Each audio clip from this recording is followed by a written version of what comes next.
हाँ, बताइए इस बार के चुनाव के बारे में क्या समीक्षा है आपकी? निश्चित ही चुनाव हम लोग भारी बहुमत से जीत रहे हैं। नरेंद्र मोदी जी की गारंटी को लोगों ने सराहा है। विष्णुदेव साय जी के सुशासन को लोगों ने देखा है और पूरे अहिवारा नगर पालिका क्षेत्र की जनता पूरी तन्मयता के साथ में, पूरी ईमानदारी के साथ में भारतीय जनता पार्टी के पक्ष में मतदान करेगी। आने वाला 11 तारीख को सभी मतदाता भाई बहन लोग ने आश्वस्त किया है कि हम भारतीय जनता पार्टी के पक्ष में मतदान करेंगे। दोबारा टिकट देने का कारण क्या आपको? संगठन में चूंकि मैं निरंतर काम करता रहा और जब कांग्रेस की सरकार थी उस समय मैंने 15 में 10 पार्षद यहाँ पर जीत के लाया, उसमें मंडल अध्यक्ष था। और जब हमारी सरकार बन गई तो संगठन ने सोचा होगा कि जब विपक्ष में ये लड़का अच्छे से काम कर सकता है तो हमारी सरकार इसको एक बार मौका देना चाहिए। इसलिए भारतीय जनता पार्टी ने मुझे टिकट दिया है, मेरे कार्यों को देखते हुए दिया है। अहिवारा में जिस काम को और पूर्व में जो हमारे यहाँ पे निर्वाचित उन्होंने नहीं किया, जो काम मैंने करके अहिवारा को नई दिशा देने का प्रयास किया है। अब ऐसा कौन सा काम करना चाहते हैं विकास के तौर पे नया? हरि अनंत हरि कथानंत जैसे हम लोग बोलते हैं ना, जी। उसी प्रकार से विकास की परिभाषा तो अनंत है। हम कितना भी कर ले कम है, लेकिन जो लोगों को मूलभूत सुविधा है, पेयजल की है, सड़क की है, नाली की है, सफाई की है, इसमें मैंने एक अच्छे स्तर से काम किया है। उसमें भी कुछ काम हमारे बच गए हैं। मेरा उद्देश्य है कि आप जब दोबारा मैं अध्यक्ष बनूंगा तो नाली जितने उसको मैं कवरिंग करूंगा, जिससे कचरा नाली में ना जाए और मच्छर मुक्त हम बनाने का प्रयास करेंगे। तीसरा यह है शिक्षा के खबर बने, यहाँ पे कोचिंग सेंटर के निर्माण हो, जहाँ पर एक सर्वमांगली भवन अच्छे से बने। यहाँ पर हमारे विधायक जी ने घोषणा किया है कि आने वाले समय में यहाँ पर स्टार कार्यालय यहाँ पर खुलेगा, जिसमें जो किसान जमीन बेचने खरीदने के लिए बाहर जाते हैं उनको जाने की जरूरत नहीं पड़ेगा। यहाँ पर केंद्रीय स्कूल, यहाँ पर सेंट्रल स्कूल एक खुद कल्पना है और इस प्रकार से बहुत सारे काम जो छूटे हैं उसको हमको पूरा करेंगे। स्कूल कितने सरकारी यहाँ पर?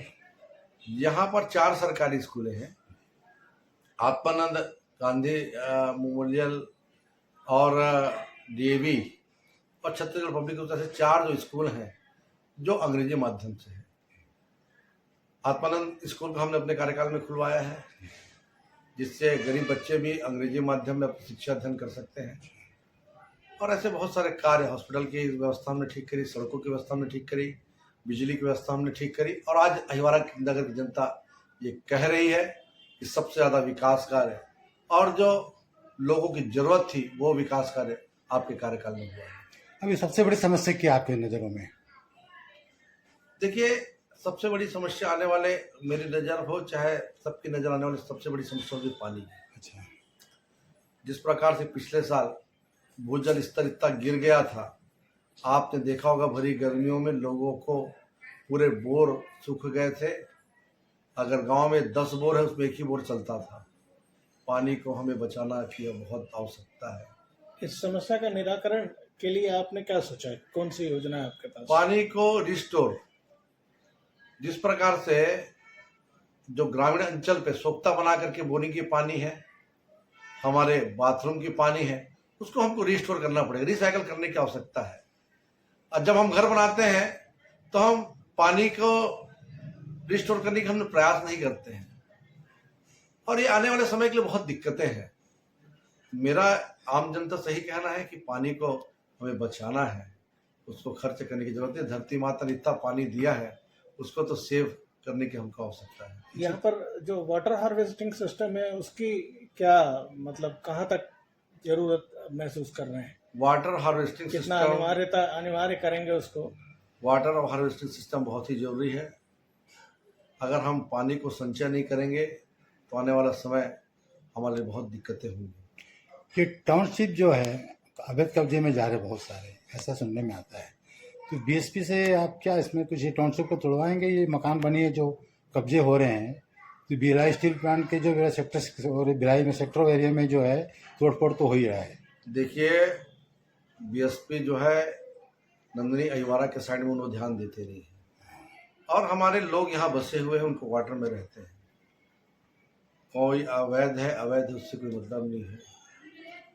बीएसपी को तो मैं कहता हूँ कि बीएसपी को अपने क्वार्टर को दे देना चाहिए निःशुल्क, कम से कम उनका जो क्वार्टर की सुरक्षा होगी।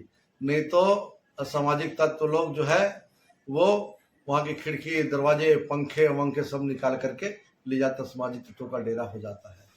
इसलिए जो रह रहे हैं उनका रहने दो, जो रह रहे हैं बिल्कुल रहने दीजिए, या थोड़ा मोटा शुल्क लेकर उसका रखो, उसको लो, लीगल कर लो, लीगल करिए। क्यों किसी को हटाएंगे, क्यों किसी को तोड़ना चाहिए?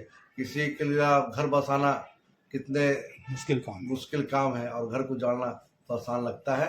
हम लोग घर बसाने का काम कर रहे हैं, नरेंद्र मोदी जी प्रधानमंत्री आवास देकर घर बसाने का काम कर रहे हैं और हम लोग उसके सिपाही हैं। हम भी सभी का घर बसाएंगे। ये चुनाव जीतने के बाद ये प्रयास करेंगे आप इस पर? बिल्कुल।